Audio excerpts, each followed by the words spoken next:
নমস্কার বন্ধুরা, আবার একটা নতুন ভিডিও নিয়ে এসেছি। দেখুন, হোম থিয়েটার এটা।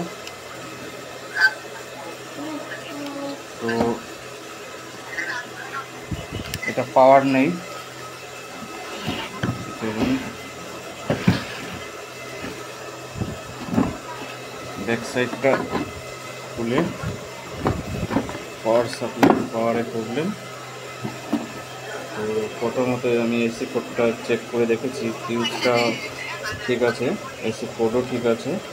তো সমস্যা হচ্ছে এই যে রেকটিফায়ার ডায়োড লাগানো আছে, এই ডায়োড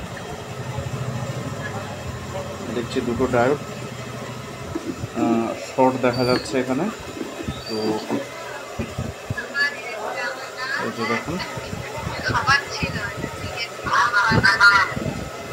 ডায়োড দুটো শর্ট দেখা যাচ্ছে, পুড়ে গেছে।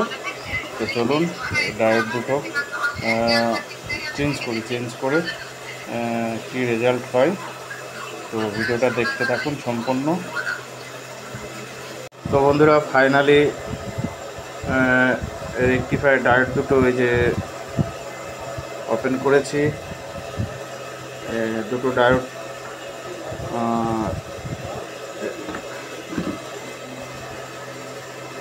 ঠিক আছে।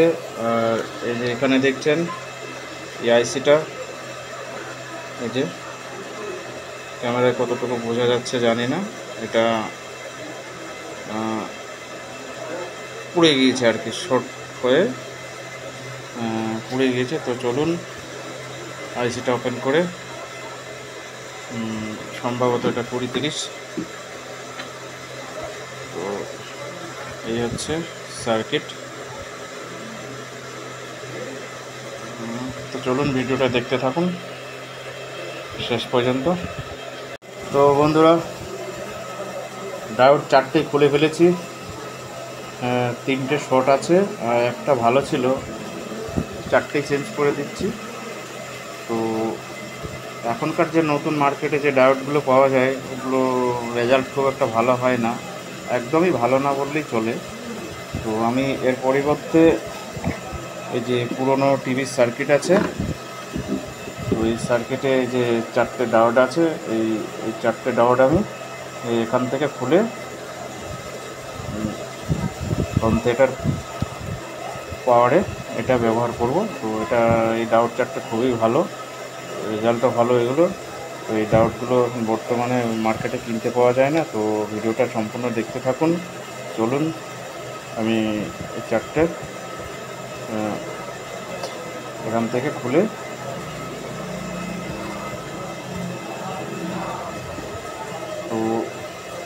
তো চলুন ভিডিওটা দেখতে থাকুন।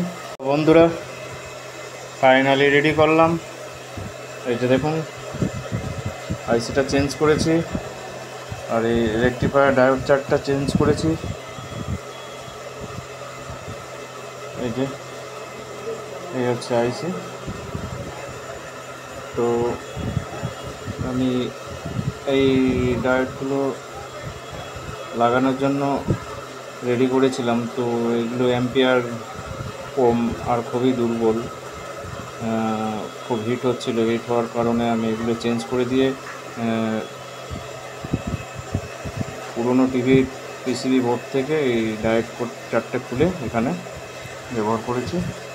তো চলুন লাইন দিয়ে টেস্ট করা যাক।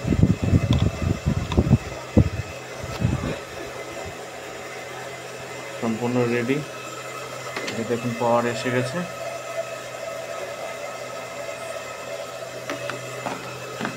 তো ভিডিওটা ভালো লাগলে একটা লাইক করবেন, চ্যানেলটা সাবস্ক্রাইব করা না থাকলে চ্যানেলটা সাবস্ক্রাইব করে রাখবেন।